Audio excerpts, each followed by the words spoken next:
Welcome back, Ascension family, to another story from my second book, The Chosen One. In this second chapter are all stories about my past life healings. The scribed messages hold a light frequency to heal your life as well. If you are meeting me for the first time, I'm Patrizia, Ascension healer, Christ consciousness teacher, etheric surgeon, and cosmic light worker. So I recommend that you just close your eyes and allow the words to wash over you and the light frequency to transmit through your whole body to also receive the healing. This story is titled Male Temple, Temple of Fire. Many skulls on top of the stakes are placed into a cave. This ritual was to lay to rest the dead, allowing the spirit of the possessed person to return to the light. The human skull had to be dismembered from the body and the body burned. The healers of this male-only temple provided an exorcism-style service. This temple was called the Temple of Fire and was run by a leading priest named Stola. There was much evil residing within the community on certain people and in various places, such as homes, businesses, and even temples and places of worship. This was mainly due to the way people lived. They were desperate times, and life expectancy for the people was very low, either due to war, invasion, or sickness. Greed, fear, and misused power were natural and commonplace. There was also a lower dimension, a coexisting galactic region which had connected to our planet during that time. As low frequencies connect, they become more powerful. And so with every unloving act, a cycle develops and manifests in physical form. As with all dimension of time, humans and their very soul being have always had choice and heavenly help. When placed within an unhealthy environment, earth angels and healers, and all those wanting to experience healing within darkness would gather. The men worked in the temple, which helped people to clear and eliminate demonic possessions from people, places, and things. The temple was color themed in black, gold, and green. The male healers were intensely strong and courageous. They feared nothing. Their experiences were graphic and often violent as they dealt with the most mystical and darkest of energies, manifesting into beasts, snakes, black clouds, and horrible stenches. Angelina worked in the all-female run temple, which was called the Temple of Light. She had a great respect for Stola and his healers. However, she clearly warned him that it was just imperative he remain egoless and was constantly clear to cleanse his temple.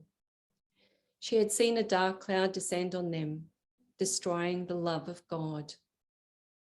Stola had a belittling attitude toward her, and whilst he knew she meant well, he was afraid of nothing and found her warning quite insulting. Surely she was just being a fragile female. Leave the real work up to us. You just focus on your work and all will be just fine. But Angelina knew it was not fine at all. She was convinced that some lower frequencies and energies had infiltrated and were affecting Stola and some of his healers. This was a gradual breaking down on a very subtle level of all of their energy fields to allow a greater darkness in. One evening, the men were drinking wine and frolicking about in an unruly manner. Angelina had heard them, but was attending to a visitor, the leader of the ruling council of the temples. Councillor Marak was visiting her, collecting gold from the day's takings, similar to tax paying, when the noise could be heard coming from the Temple of Fire. Angelina made it very clear to the Chancellor that she had been quite concerned of late. and so he decided to accompany her to the temple. Upon entering, two men guarded the front, smiled strangely at them, clearly displaying entities and certainly creating an air of discomfort. The Chancellor looked at Angelina and she at him. They were both thinking the same thing. It wasn't good. Both had their minds racing, looking for a quick solution as to what to do and how they were going to resolve this problem. It was an infestation of grey, very low energy. It was becoming hard to breathe. The air was hot and the smell of burnt flesh filled the air. Angelina felt sick, but they continued walking through the corridor to reach Stola's chambers. Under normal circumstances, Angelina would not be permitted to enter the temple. However, accompanied by the Chancellor, this was very acceptable. The noise became louder and louder as they approached the door at the end of the corridor. They proceeded inside. They opened it to a roar of laughter, the vision of wild celebration, flowing wine and naked women. Stola put his glass down and looked at the princess healer with a pleased expression. Well, well, well, what brings you out after dark, sweet princess? We need to speak with you at once, Stola, the Chancellor exclaimed. It was a matter of extreme importance. Stola and his assistant rose from their chairs. Stola clapped his hands and the music stopped, and the laughter and drinking quietened down. He extended his hand, showing a door to the side of the room in which they were to retreat into.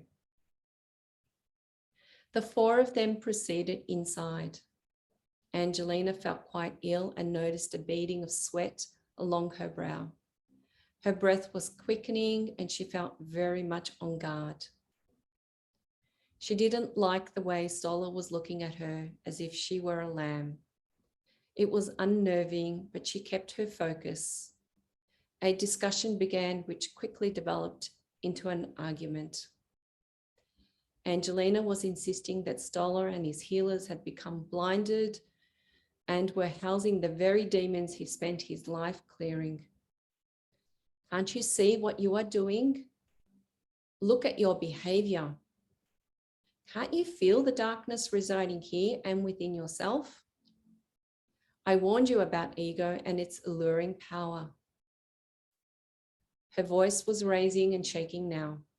The Chancellor also spoke similarly, asking Stola to attend a council meeting and allow the members to decide whether the temple should be closed temporarily to allow a full investigation to take place. Stola stood to his feet and began to yell, "Nonsense! This cannot be. You are the very demon she speaks of, as you threaten to disable the greatest conqueror of the darkness. It is you who are the deliverer of evil, as you are attempting to possess the princess as well." No, no, Angelina cried, and a violent altercation took place. The Chancellor was knifed in the stomach, and he now lay dying on the stone floor. Angelina glared at Stola, his assistant standing wide-eyed closely behind. She could see the red glow in his eyes, and a powerful fear came over her. "Send the beast's body for burning," he said to his assistant. Angelina reached into her gown pocket and found the vial that she was searching for. It was a sprinkle substance which could cause temporary blindness, intended to be thrown into the face of anyone who was a potential threat. Stola was one step of her and grabbed her hand, and a scuffle took place.